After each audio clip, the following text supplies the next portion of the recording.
Fernando, você quer falar primeiro? Não, tanto faz, enfim. Fernando Lotenberg, da Confederação Israelita do Brasil. Quando eu vi o tema da reunião de hoje, que os atentados de Paris, eu senti falta um pouco dos expositores de falar do outro atentado que também aconteceu no mesmo dia. Né? Além do Charlie Hebdo, com tudo de horroroso que já foi dito. Como? E antes do janeiro, Ilan Halimi e outras pessoas que foram...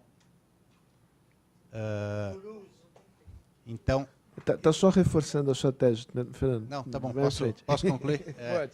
Esse segundo atentado no mercado hipercacher, acho que ele tem uma dinâmica própria também, que ele se insere dentro dessa questão de identidade, de jihadismo, etc.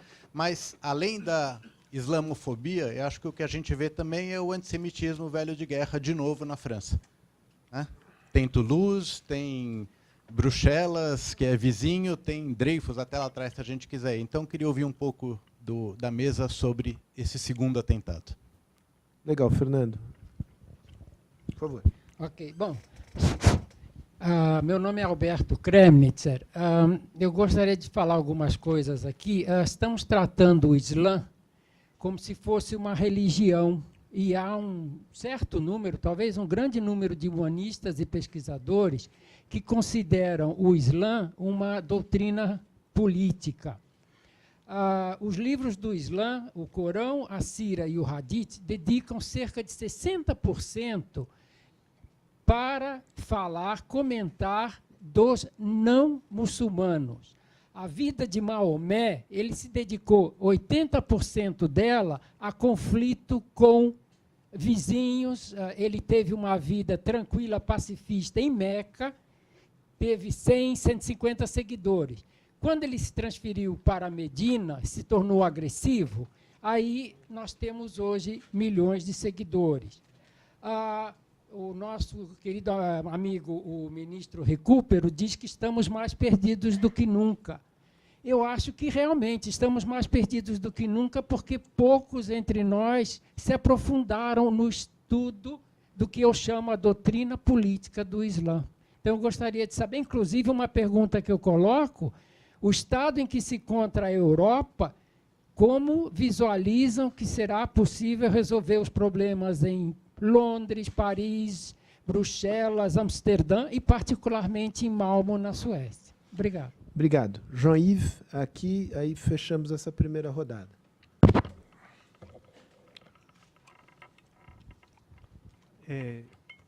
Eu sou francês, vivendo no Brasil faz muito tempo, mas continuando muito ligado com a França, e eu acho que nas suas apresentações faltou mesmo essa recapitulação dos atentados que não começaram em janeiro, e sem falar nos atentados que foram preparados, que abortaram. E em 90% dos casos, o alvo desses atentados é a comunidade judaica.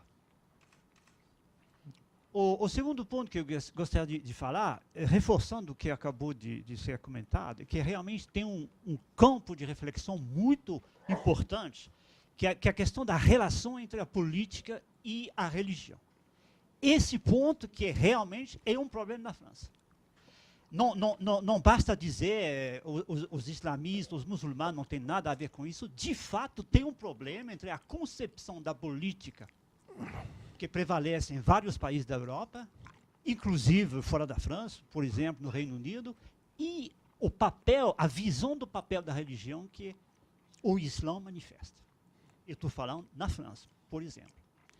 E o terceiro ponto que eu gostaria de abordar é que, na realidade, nós conhecemos muito mais o que está funcionando, como que esses jovens, que não são tão perdidos quanto parece, se relacionam com aqueles movimentos mais visíveis, Estado Islâmico. São várias pesquisas que foram publicadas na França, não sei se algumas foram traduzidas em português, mas que começam a identificar, a pesquisar, a investigar sobre essas relações. Eu citarei, por exemplo, o livro de uma jornalista francesa muito conhecida, Elisabeth Chemla, que acabou de ser publicado na França, que identifica como que nas pequenas comunidades locais na França existem relações com movimento na Arábia Saudita, movimento no Iêmen, movimento no Catar.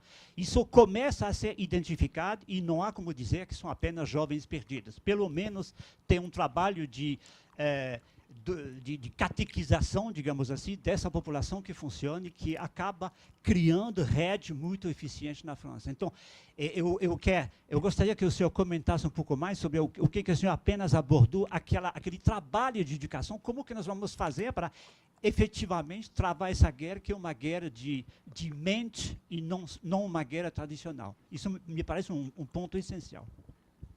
Voltamos aqui pela ordem, ministro Recupero, e aí sequencialmente. Acho que todos aqui foram demandados a falar. Por uma questão de brevidade, eu vou me limitar apenas à pergunta que levantava a questão da doutrina política, né, do Islã, e vou deixar as outras questões aos meus companheiros de mesa, que acho que se concentraram mais sobre isso, né. Eu creio que todos estão de acordo, né, que o Islã é uma complexidade muito grande, né? Quando a gente fala Islã, dá a impressão que é uma unidade, mas não é, né? Como o cristianismo também não é. Dentro do Islã há infinitas divisões, a começar entre os sunitas e os xiitas. Justamente por uma questão de brevidade, eu não falei disso, mas a grande guerra, talvez maior até do que a guerra contra o Ocidente, é aquela que os extremistas sunitas estão desenvolvendo contra os xiitas, né? Os xiitas, como se sabe, são vistos, embora os sunitas sejam 90% dos muçulmanos do mundo, eles têm um sentimento curioso que eles estão perdendo poder diante dos xiitas, que dominam o Irã, agora dominam o Iraque, que estão erguendo a cabeça na Síria, embora os alauítas do presidente Assad, é duvidoso que sejam, de fato, uma seita do xiismo, né? Isso é uma coisa mais recente, né? Tem minorias muito importantes, tanto no Bahrein como na Arábia Saudita. Então, há uma obsessão dos sunitas contra os xiitas, né? E, além do mais, contra muitos outros, né? Então, é uma grande complexidade o Islã, e nós, quando falamos, temos que sempre ter presente que nós estamos simplificando um pouco a realidade. E isso também em relação àquilo que foi muito bem levantado aqui, né? O Islã é uma religião, mas é também uma visão totalizadora da vida, né? Da organização da sociedade. E o Islã, nesse ponto, se diferencia muito do cristianismo. Embora o cristianismo tenha tido uma história de desvios da mensagem original do Evangelho, é preciso lembrar sempre que o texto fundador do Evangelho é um texto em que se repete em cada momento que meu reino não é desse mundo, que é preciso separar o que pertence a César e o que pertence a Deus. Portanto, o cristianismo teve, no começo, na sua inspiração e até hoje na sua teologia, uma ideia clara de que o reino de Deus é um reino interior e espiritual. Tanto que Jesus diz, o reino de Deus está no meio de vós, está dentro de vós. Não é um reino estatal, né? Não obstante todos os afastamentos que houve disso, né? E, apesar disso, é preciso lembrar que a separação entre igreja e Estado no cristianismo foi muito traumática e demorou praticamente 1000 anos. Começa com a crise das investiduras e vai durar até o começo do século XX. Até um país normalmente pacífico, como a Suíça, teve uma guerra civil em meados do século XIX, basicamente por causa disso, né? Por causa dos cantões católicos, que, aliás, curiosamente, são o coração da Suíça, né? Uri, Schwyz, Unterwalde, né? Então, esse problema não é fácil. Se no cristianismo, onde tanto a teoria como texto fundador, o exemplo de Jesus, era contrário à mistura dos dois domínios. Apesar disso, até hoje, é difícil separar o espiritual do temporal. Imagine numa herança como é a do Islã, em que essa separação não existe, né? Para o Islã, uma comunidade dos fiéis é uma coisa só, né? O Islã não tem essa noção do laicismo, da separação entre Estado e religião, tanto assim que a Sharia, a lei religiosa, é uma lei que se aplica a todas as relações humanas, né? Então, eu acredito que essa evolução do Islã, se pelo menos nós imaginarmos que ela vai seguir o mesmo padrão histórico que seguiu o cristianismo, ela vai ser muito complicada, porque eu tenho a impressão que nós, por uma tendência de querer atribuir aos outros a nossa própria história, nós achamos que o Islã vai ter que seguir as mesmas etapas que o cristianismo seguiu até chegar à fase atual de secularização, laicização, etc. E se isso não for verdade? E se, no caso do Islã, a própria essência da mensagem impedirá que isso ocorra? Então, me parece que é bem colocada a questão, né? O Islã é uma doutrina política muito forte, tanto assim que os países que até agora têm sido menos atingidos, talvez, por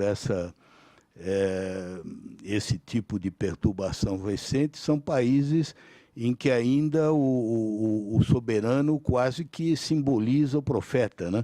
Como no caso do Marrocos, em que o rei é descendente do profeta, né? Há, portanto, essa especificidade do Islã que precisa ser levada em conta quando nós estamos analisando esses conflitos, né? E que torna também difícil, por exemplo, uma comunidade islâmica na diáspora, porque a tendência da comunidade islâmica é sempre dominar o poder político, porque é a própria lei da Sharia, né? Enquanto que o muçulmano na diáspora, ele é minoria, não pode chegar, ele não pode nem sequer sonhar com o poder político, né? E isso torna muito difícil. Inclusive, você sabe que aqui mesmo, no Brasil, apesar da moderação dos muçulmanos, isso coloca um problema a eles. Eu, uma vez, participei de um seminário multirreligioso, em que havia católicos, protestantes, ortodoxos. O único representante no seminário que não aceitou a ideia de que o Estado deve ser separado da religião era um ulemá aqui da comunidade islâmica. Ele diz claramente que, para eles, isso não é concebível, a ideia da autonomia do temporal. Portanto, essa é uma questão que explica bastante, um pouco, essa natureza intratável desses conflitos, né? Muito obrigado. Rapidamente, retomando um debate que eu acho muito interessante, porque permite ir longe, viajar, né? Diferenças entre grandes religiões. O que foi falado sobre o Islã como doutrina política, certamente pode ser falado uma versão diferente do judaísmo. Aliás, Spinoza já diz que Moisés foi um grande constitucionalista. Ele deu uma constituição ao povo judeu, né? Ele foi excomungado, né? Mas não por essa afirmação. Foi excomulgado pela segunda, dizendo que não é aos rabinos interpretar qual é o sentido. O que está escrito, está escrito, e cada um deve ler. E ele dedicou seus últimos anos de uma vida que foi curta a fazer um dicionário de língua hebraica para que as pessoas entendessem exatamente o que está escrito na Bíblia e não dependessem de interpretações rabínicas, né? Mas quero dizer que a diferença do cristianismo certamente é essa. Obviamente, o Recupero entende mais de cristianismo que eu. Há no próprio cristianismo versões diferentes sobre qual é o papel do poder secular, e afirmações de Jesus dizendo eu não vim abolir a lei, vim cumpri-la, e assim por diante, né? E isso permitiria, inclusive, discussões sobre a essência, que obviamente não são resolvíveis, nem se trata disso, né? Mas toda religião, cada uma com suas particularidades, enquanto religião, não é ela inerentemente democrática, não trata desse tema da liberdade no sentido dos modernos. A única liberdade que trata uma religião entre o bem e o mal, sendo que o bem é definido pela religião e o mal é aquilo que se opõe àquilo que é definido como sendo bem. E a isso se chama liberdade, que obviamente não é a liberdade dos modernos, né? Então, as religiões, todas elas, não tratam dos temas de uma sociedade moderna fundada nos valores do iluminismo.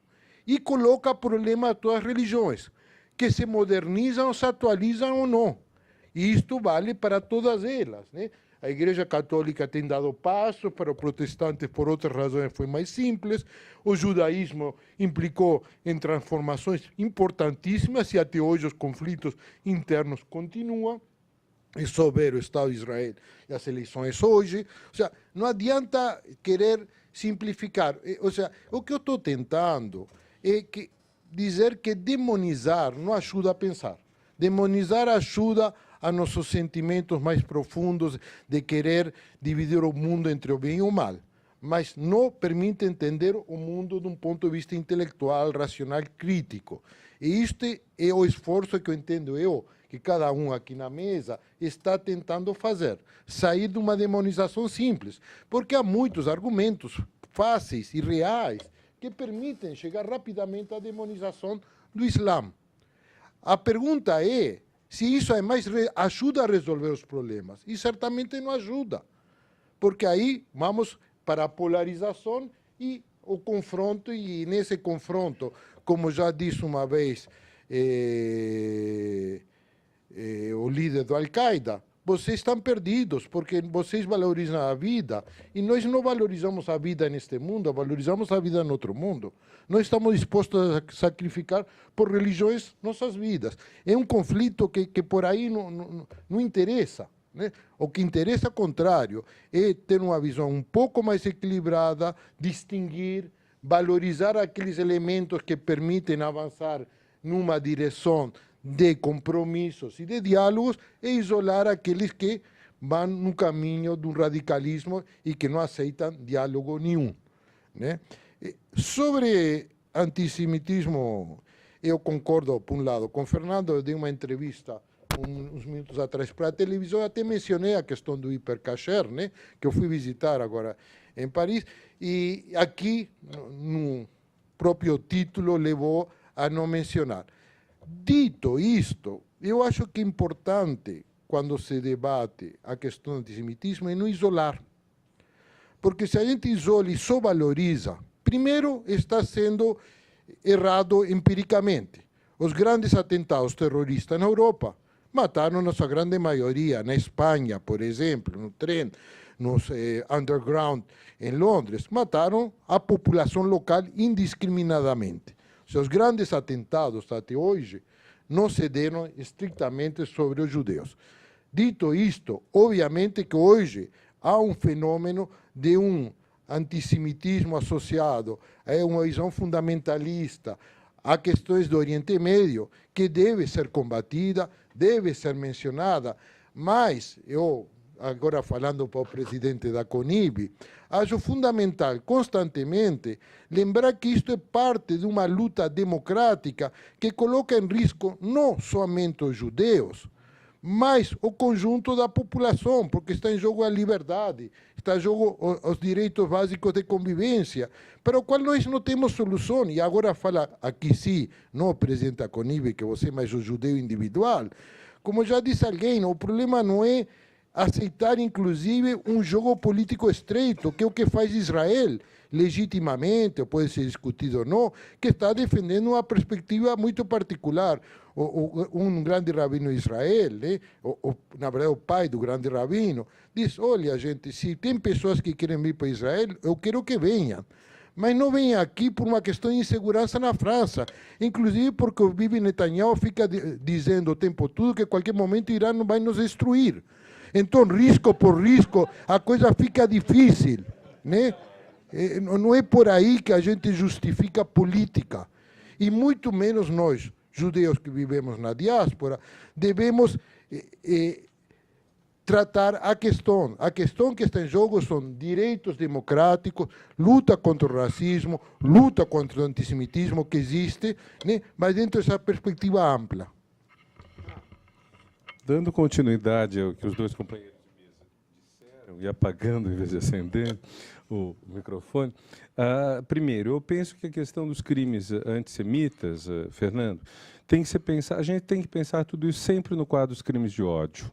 Eu não acho bom a gente separar um crime de ódio de outro, é claro que você não fez isso. Só estou dizendo, eu acho que o importante é a gente notar que os crimes de ódio estão ou se expandindo ou tendo maior visibilidade. Ou eles estão crescendo em número, não sei, ou eles estão se tornando mais intoleráveis. E a gente tem disso tudo. Quando aquele rapaz homossexual foi agredido na Avenida Paulista com uma lâmpada neon, ou quando um pai teve a orelha arrancada a dentadas porque estava abraçado com o filho dele e um insensato pensou que era um casal, quer dizer, nós temos o mesmo fenômeno que está acontecendo de pessoas que preferem projetar os conflitos que sentem dentro de si para fora, passar ao ato e causar um estrago tremendo. Eu acho que a atenção nossa tem que ser, de modo geral, crime de ódio, e deveríamos, todos que somos contrários a um crime, às vezes até por uma questão pessoal, mulheres que não querem mais ser oprimidas, homossexuais particularmente sensíveis, até o absurdo que é, sendo talvez homossexuais 10% da população, não terem 51 deputados, mas apenas um assumidamente gay no Congresso Nacional, acho que todos devemos pensar a situação em conjunto, porque o ódio vitimiza não só todos os odiados, mas também as pessoas que os odeiam, elas são pessoas que limitam muito sua humanidade. Então, acho que seria bom a gente pensar tudo isso junto, e eu pensei isso a partir de uma observação. Quando se falou antissemita, eu lembrei que, até talvez uns 20 anos atrás, era muito frequente a gente ouvir o comentário, a propósito do conflito Israel-Árabes, que alguns até diziam ser um conflito milenar, secular, que de fato não é. As relações no período medieval eram muito melhores, a condição dos judeus era muito melhor sob domínio islâmico do que sob domínio cristão, que aí sim era um horror. Mas uma coisa que a gente ouvia sempre são dois povos semitas. São dois povos semitas. Então, o antissemitismo é exatamente contra quem? E nos últimos anos eu tenho ouvido a expressão antissemitismo aplicada somente aos judeus, que me parece uma pena, porque seria interessante, nisso tudo, a gente aproximar em vez de afastar. Quanto à questão da doutrina política, já foi bem tratada pelo embaixador Recupero, gostaria só de observar o seguinte: de fato, demorou muito tempo para, dentro do cristianismo, e talvez única cultura em grande amplidão que definiu no seu interior um espaço leigo importante e uma aceitação ainda não tão plena, mas razoável do ateísmo e do agnosticismo. Não é tão grande essa aceitação, mas existe. Isso acontece também com os judeus, mas com exceção dos ortodoxos, né, que têm uma visão muito mais convencional, correspondendo, aliás, a integristas cristãos. Agora, em outras culturas, a separação do mundo leigo é rara. Isso tudo que disse o embaixador Recupero, inclusive a possibilidade de que o mesmo itinerário não se siga no mundo islâmico, é muito preocupante. Mas, por outro lado, a gente tem que estabelecer uma distinção, quer dizer, uma coisa é o islamismo definir um espaço laico, é o ulema aceitar que o Estado seja indiferente em matéria de religião. Outra coisa é evitar ou entender ou evitar ou localizar o âmbito do terrorismo. Do terrorismo, da agressão, da intolerância, do assassinato do diferente, que são fenômenos que acontecem, sim, por parte de muçulmanos, mas apenas muçulmanos extremistas. Eu penso que, mesmo que o Islão siga um itinerário diferente do ocidental e que não constitua uma esfera leiga, como nós a entendemos, isso não quer dizer que o Islão se constitua como um processo de assassinato. São duas coisas distintas. Nós estamos aqui preocupados muito mais com evitar a violência religiosa, a violência terrorista, a violência do ódio. Se a condição eu gostaria muito que a condição para isso fosse a laicização do mundo islâmico, por que não dizer do mundo inteiro.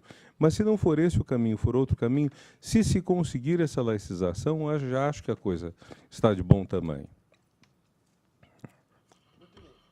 Vamos lá. Deixa eu fazer questões de ordem aqui. Nós temos mais aqui uns 15 minutos, né?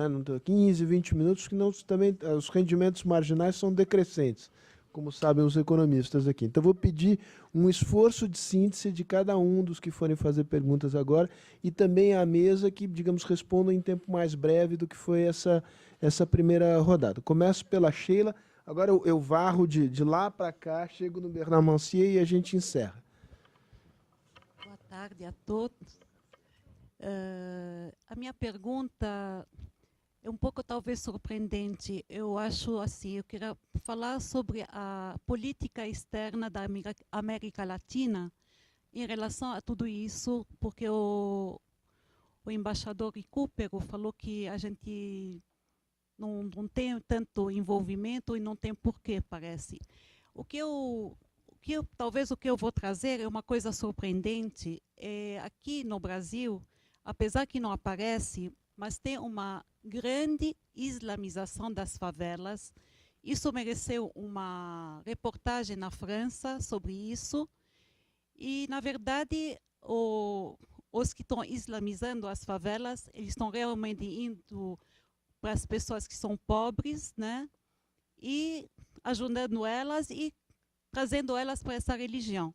Agora, eu quero chamar a atenção que aqui no Brasil nós não temos uma lei antiterror. Aí, uns anos atrás, em 2010, o ministro das Relações Exteriores, Antônio Patriota, lançou um projeto que chamava Lado a Lado, onde realmente ele tentou trazer o Brasil para aproximar os lados de conflito no Oriente Médio. Eu queria saber por que isso não vai para frente. Essa é a minha pergunta.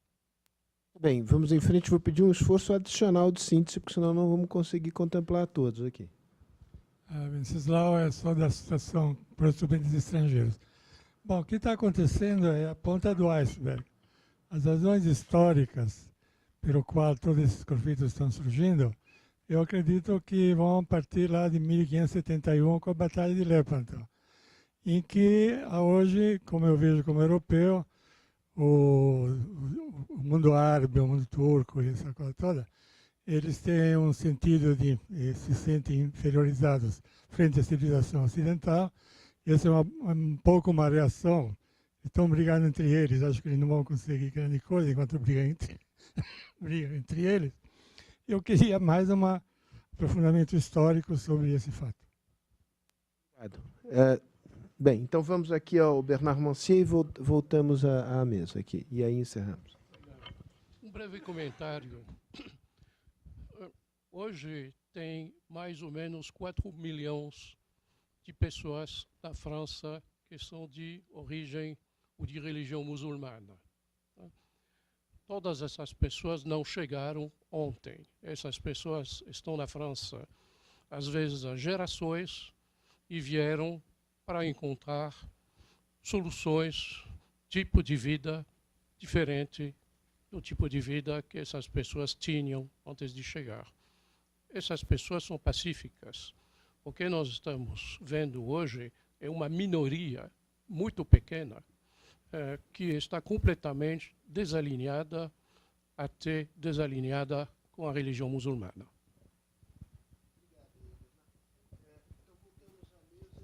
Peço que as pessoas respondam as perguntas que foram colocadas. Tem mais? Desculpa, perdão, eu não... Tem mais uma pessoa? Uma pergunta aqui. Tá bom, então eu peço que... eu faço o transporte do microfone. É rapidinho. Meu nome é Ivete Belfort, eu trabalho com organizações ligadas à cultura de paz. E trabalho com essa periferia que ela estava falando. uma coisa que eu sinto é que a gente trabalha muito com a integração, então a gente consegue alinhar os manos e as minas, trazer eles para dentro da sociedade, quer dizer, isso é fácil. O que a gente não consegue trabalhar é com fanatismo. E eu não vi em nenhum momento esse termo, porque eu acho que ele é extremismo, o fanatismo realmente ele tem essa peste irracional que gera tudo. E no mundo onde o neuromarketing está funcionando muito bem, obrigada, a fomentação para estímulos ao fanatismo estão aí. E podem gerar não só grupos pequenos, mas podem gerar grandes multidões.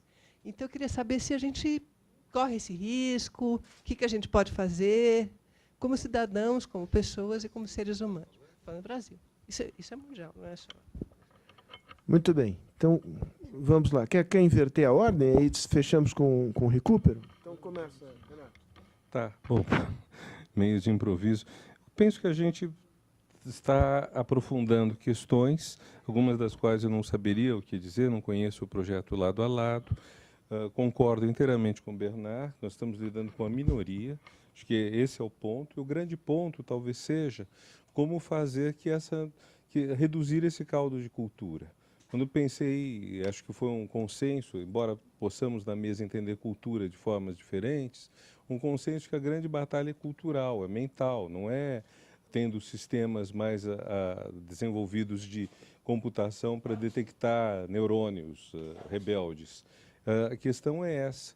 Então, o fato, em primeiro lugar, de que o número de pessoas envolvidas nesses atentados é minúsculo comparado com os 4 milhões, mesmo dos que migraram para lutar no exército islâmico, no Estado Islâmico, é bom, mas esses poucos fazem um dano tremendo. Então, a nossa questão é essa, quer dizer, como desenvolver uma cultura diferente disso. Sendo que, se o fanatismo é o mais difícil de você dialogar, mais do que outras formas de mal-estar social, isso requer, então, mais cuidado ainda. Nós temos que definir isso. Você quer tomar? Não, tudo bem. Aqui tem um privilegiado que anda privilegiado. Funciona o pedido, demanda e procura. Mas, por favor. Então, acho que a questão é um pouco essa, quer dizer, como nós podemos fazer isso. Eu acho muito bom a gente concluir pensando em termos de cultura da paz. Eu acho que é a questão, uma das grandes questões do mundo de hoje. Quer dizer, um mundo que coloca a gente em conflito, às vezes muito de perto, a visibilidade, a transparência, tudo tornam isso muito maior, e o Brasil, nesse ponto, ainda é muito privilegiado. Quando você pensa o caso da Índia em que você tem culturas, grupos totalmente diferentes, que ainda disputam, para pegar uma coisa que o Bernardo dizia um pouco antes, a Índia tem os grupos desfavorecidos historicamente, muito desfavorecidos historicamente e extremamente desfavorecidos historicamente, cada um se beneficiando de uma política de ação afirmativa diferente. E às vezes eles se matam porque um quer ter um upgrade, um downgrade que é um upgrade. Então, isso tudo cria níveis de conflito que a gente no Brasil até conhece pouco. Sorte nossa, mas é um problema mundial. E como a gente tem o risco de ter isso em algum momento acontecendo no nosso território, nós não podemos estar desprevenidos para isso. De forma sintética, eu achei que o debate foi bom. Não, por favor. Os mais velhos têm mais direitos. Esse é brasileiro. Então, voltando ao tema, eu acredito que a gente está aqui com muitos temas abertos, né, que valeria a pena cada um deles aprofundar, inclusive porque, por exemplo, no Brasil temos essa sorte de não ter conflitos. Eu acho que tem um debate interessante. Imagino que uma das razões que tivemos foi que a Igreja Católica no Brasil sempre foi fraca institucionalmente. A fragilidade institucional da Igreja Católica permitiu esse sincretismo religioso, uma cultura muito mais permeável e aberta, né? E que faz do Brasil um país particular. Tem outros países, Estados Unidos é um país muito particular. É um país secular, mas que se funda em Deus. $1 tem in God we trust, que é amém. Né? Que em hebraico é el Melech Neeman, em nós, in God we trust, que mostra também como as culturas estão mais misturadas do que a gente pensa. Né? Então, coloca a Argentina A Argentina é um país onde a Igreja Católica sempre foi muito mais forte, as elites sempre se associaram fortemente à própria estrutura e hierarquia da Igreja, o que dá um país onde elementos, inclusive antissemitismo, foram muito mais fortes e são até hoje. Então, temos histórias na América Latina diferentes, que é interessante. Mas tudo isto, o Uruguai é um país muito particular, um país que tem uma sociabilidade bastante permeável ao antissemitismo, mas um sistema político que nunca permitiu essa passagem. Então, o sistema político sempre foi fortemente secular, possivelmente o mais secular do mundo. A gente já falou do Uruguai, vou fazer minha propaganda. Não existe um país possivelmente mais secularizado que o Uruguai. Um século atrás foram retiradas as cruzes dos hospitais. Semana Santa passou a ser semana de turismo. Natal, o dia da família. Né? Não existe país no mundo mais secularizado que o Uruguai. Um país interessante. Né? Cada país procurou suas soluções, que são sempre precárias.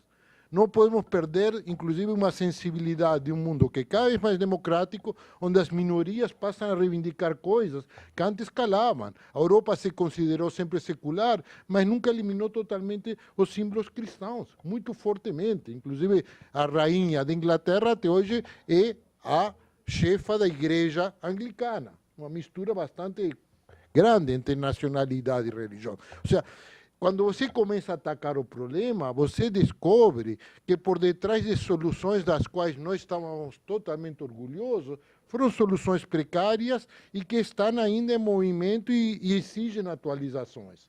Não é simples. O problema é idealizar a nós mesmos e demonizar o outro. Isto coloca o outro lado, que é o Islã, que é um mundo complexo. Eu até discordo de algumas afirmações aqui.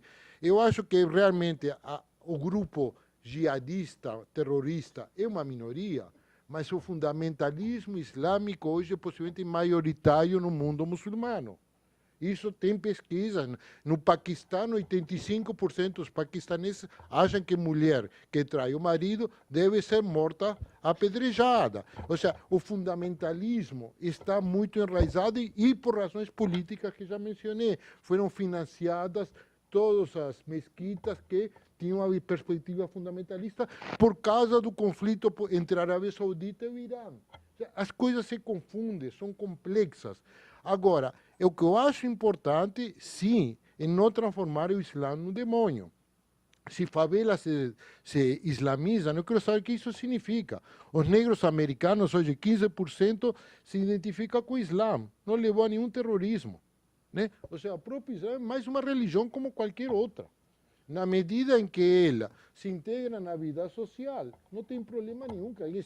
Até pode ser judeu, budista, o que for. Né? Religiões são sempre complicadas e complexas na sua relação com a democracia. É importante que elas avancem nesse diálogo e a gente tenha a capacidade de manter ouvido aberto a reivindicações, que podem ser justas ou não, e religiões seculares são igualmente perigosas. A gente já ouviu falar de nazismo, de comunismo. Ou seja, quando religiões se cristalizam no poder político, fazem mal à saúde. E isso vale para qualquer religião, inclusive secular. Eu vou parar por aqui.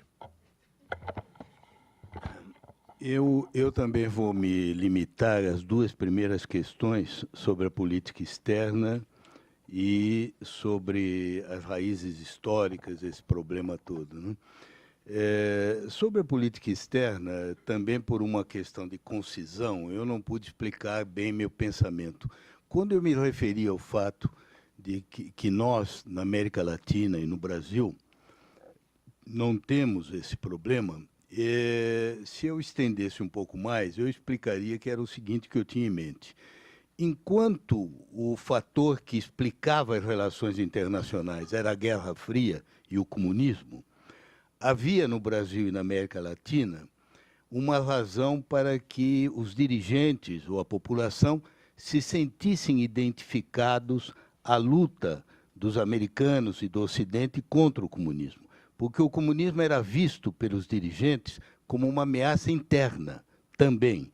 Por exemplo, no governo do presidente Dutra, no Brasil, não havia diferença entre ser contra a União Soviética ou ser contra o Partido Comunista Brasileiro, porque a União Soviética estava presente no mundo inteiro e era vista como uma força de subversão e uma ameaça. Então, por exemplo, os militares que em 64 tomaram o poder, eles viam a missão deles não apenas em termos nacionais, tanto assim que se dizia que a Revolução de 1964 havia poupado ao mundo a Terceira Guerra Mundial, porque eles diziam o seguinte: se os comunistas tivessem se implantado aqui, os americanos não teriam aceito, ao contrário de Cuba, teria havido uma reação bélica e isso poderia ter levado à Terceira Guerra Mundial. Então, o que é importante é que, enquanto durou o comunismo, havia em todos os países latino-americanos uma identidade, porque o comunismo era visto não apenas como a União Soviética, que ameaçava o Pacto de Varsóvia, as nações europeias, ela era vista como uma ameaça interna, doméstica. Bem, isso acabou. Então, no momento atual, os problemas que existem, que dominam a agenda internacional, já não têm esse caráter universal que o comunismo tinha, né? Por exemplo, o caso do islamismo radical. Nós aqui podemos lamentar, como o Renato e o Bernardo têm feito muito, a necessidade de combater o fanatismo, a intolerância e tudo isso, mas esse tipo de problema não é um problema nosso, entende? Não está aqui dentro de nós esse problema. Da mesma forma que a agressão da Rússia à Ucrânia, ou outros poderão dizer que não é uma agressão, mas, enfim, a guerra na Ucrânia não é vista pelo Brasil como uma coisa que nos toca diretamente. É um problema para a OTAN, que se expandiu, chegou até a fronteira da Rússia, os russos, com a sua paranoia histórica, reagiram, mas não é um problema nosso. Nós não nos imaginamos como nós devendo ir em socorro da Ucrânia, entende?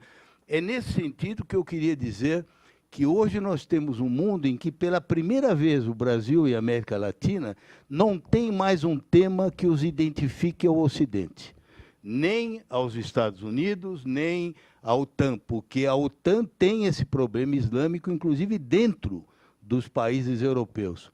Isso não quer dizer que nós devamos ser indiferentes, apenas eu quero dizer que os dirigentes brasileiros não veem isso como um problema que ameaça o Brasil, como eles viam o comunismo. O comunismo era visto como uma ameaça.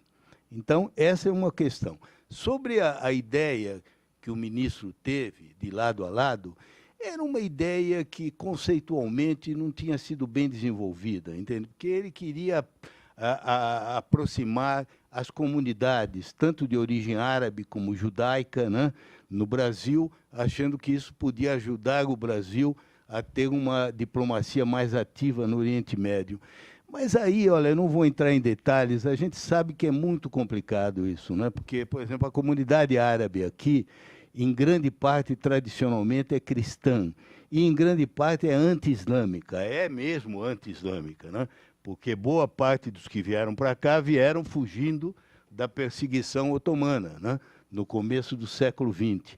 Por exemplo, aqui quase todos os sírios e libaneses são inteiramente favoráveis ao Bashar al-Assad, porque eles veem no al-Assad uma proteção às minorias religiosas, porque o próprio al-Assad pertence a uma minoria religiosa e ele é visto pelos cristãos como um protetor. Eles têm muito receio que o triunfo dos sunitas seria um perigo de sobrevivência, como infelizmente está sendo no Iraque, né? No Iraque, nos territórios onde o Estado Islâmico domina, os cristãos estão sendo degolados, né? Quando não se convertem ou não pagam um imposto, né? E isso não é imaginação, são milhares e milhares. Eu tenho amigos iraquianos cristãos, assírios, que me escreveram agora, 3 dias atrás, eles estão com toda a família fora do Iraque. Então, a perseguição existe, é uma perseguição religiosa, sim, é com fundo religioso, e, obviamente, é difícil imaginar que a comunidade árabe aqui vai se sensibilizar para esse tipo de pregação, porque ela não se identifica com os sunitas que dominam em grande parte esse movimento. O Bernardo falou do papel da Arábia Saudita, e é importante lembrar, né? grande parte do fundamentalismo islâmico tem origem, neste século, na seita wahhabita, que domina a Arábia Saudita, e que foi colocada no poder pelos ingleses. Na Primeira Guerra Mundial, os ingleses, quem assistiu o Lawrence da Arábia sabe disso, né? Quiseram colocar as tribos árabes contra os turcos otomanos, que dominavam naquele momento a região, e se aliaram aos wahhabitas, que não tinham nenhuma legitimidade. Era uma seita extremada, puritana, agressiva, que não era o xerife de Meca, pertencia a um outro grupo. Eles derrubaram o xerife de Meca, que se tornou o chefe da dinastia que hoje reina na Jordânia, que num certo momento reinou no Iraque, o rei Faisal, que foi assassinado, são os hashemitas. Mas foram os ocidentais, especificamente os ingleses, que colocaram os wahhabitas no poder, e os wahhabitas até hoje financiam as escolas religiosas extremadas no mundo inteiro. Aliás, eu devo lhe dizer que hoje em dia, na Síria, mais até do que a Arábia Saudita, a grande fonte do auxílio financeiro e militar é o Qatar. O Qatar é ainda mais extremista que a Arábia Saudita na sua pregação de fanatismo. Então, esse tipo de coisa, que nunca existiu aqui, era extremamente difícil fazer com essas comunidades que, de certa forma, já estavam integradas, passassem a ser atores na política do Oriente Médio. É por isso que não foi adiante. Entende? Não foi adiante porque não foi uma coisa bem pensada, né?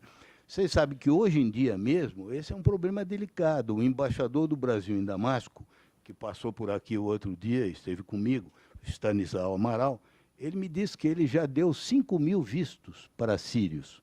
Os sírios estão vindo para cá em grande número, em geral são muçulmanos, moderados, gente pobre, não são os que têm parentes aqui, porque os que têm parentes aqui vêm por conta própria, encontram outros caminhos, né? Então, o Brasil, sabe que há dias atrás, o The Guardian publicou um artigo dizendo que o país que está sendo mais generoso com os refugiados sírios é o Brasil. Não no sentido econômico, porque o Brasil não tem dinheiro para ajudar, mas o Brasil tem sido muito aberto, né, em receber refugiados sírios, ao contrário de outros países. Então, essa é uma contribuição importante que eu acho que nós podemos fazer, né, no sentido de tolerância, né? Ontem, por exemplo, eu recebi uma visita de uma entidade americana que está aqui fazendo um trabalho para ver se a gente podia aceitar aqueles 50 prisioneiros de Guantánamo que já foram libertados de qualquer culpa, mas que não encontram nenhum país que os queira receber. O Uruguai recebeu. O Uruguai recebeu. Mas eles querem que seja o Brasil, porque eles dizem que no Uruguai ninguém fala árabe, aqui tem uma comunidade enorme e tal, e que eles querem vir para cá. E aí, então, você vê, o Brasil pode desempenhar um papel assim, de lugar de acolhimento, né, que eu acho importante. Mas agora eu queria só dizer uma palavra sobre as raízes históricas. Eu tenho a impressão, sabe, que além de todas as causas, que são muitas, desse problema, dessa intolerância, as causas históricas são as que têm mais peso, entende? Porque a verdade é o seguinte: o Islã e o Ocidente cristão estiveram em guerra durante muito tempo. Não é o problema de saber se a culpa é de um ou de outro, mas a maior parte desses últimos 2000 anos foram marcados por um constante antagonismo entre cristãos e muçulmanos. Não é à toa que no folclore brasileiro, na festa do Espírito Santo, tem a guerra entre mouros e cristãos, né? Você vai a Pirenópolis, qualquer lugar do interior, lugares que as pessoas nem sabem o que é mouro, o que é. Até hoje, por causa do folclore português, a luta entre mouros e cristãos, com aquelas bandeirinhas, com os cavalos. Por quê? Porque nós somos o quê? Nós nascemos da reconquista portuguesa e espanhola contra os mouros. Nós somos herdeiros dos portugueses. E os portugueses se formaram contra os mouros. Lisboa era uma cidade árabe. Os portugueses começaram lá no norte e foram reconquistando o território que tinha sido conquistado na grande expansão muçulmana. Porque a expansão, é preciso lembrar que depois que Maomé fundou o Islã, fundou a religião, eles se expandiam pela espada. O cristianismo, embora tenha feito também muita coisa errada, o cristianismo, é preciso lembrar, é a religião do evangelho. O evangelho significa a boa nova, que é a pregação. É, sem dúvida, o proselitismo, mas é a pregação. Fora exceções, o cristianismo não se expandiu pela espada.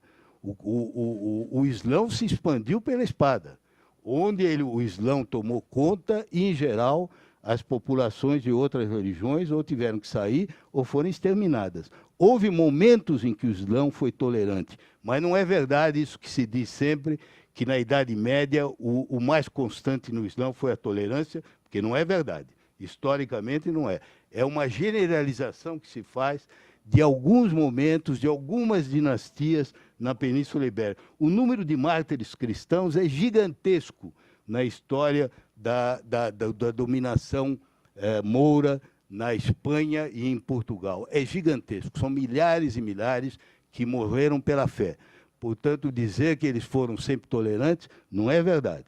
E eu queria dizer, até para isso, uma coisa muito interessante. Quando o Clinton disse, eu até tenho isso no meu texto aqui, que o Ocidente não tinha nenhum problema com o Islã, apenas com os extremistas islâmicos violentos, o Samuel Huntington disse assim, um pouco em brincadeira, ele disse, 1.400 anos de história demonstram o contrário, porque desde o ano 600.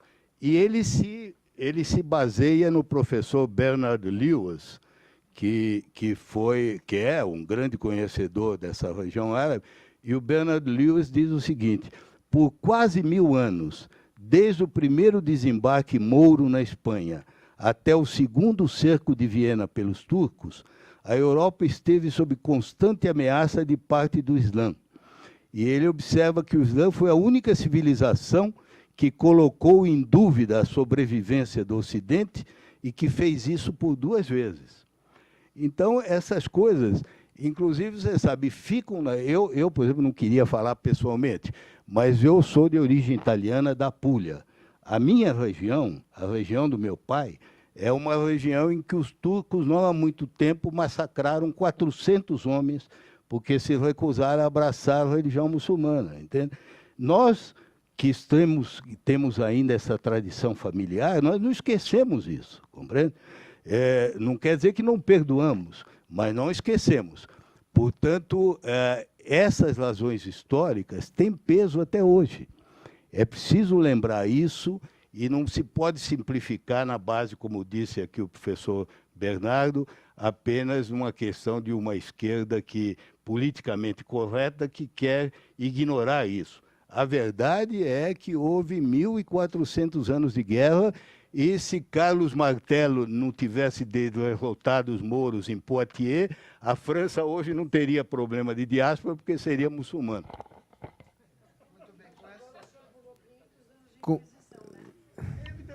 Teve também. Bom, com essa nota, bom, enfim, o debate pode continuar aqui, segundo o livre-arbítrio dos participantes, mas no que toca ao Instituto Fernando Henrique Cardoso, está encerrada a conversa hoje. Obrigado.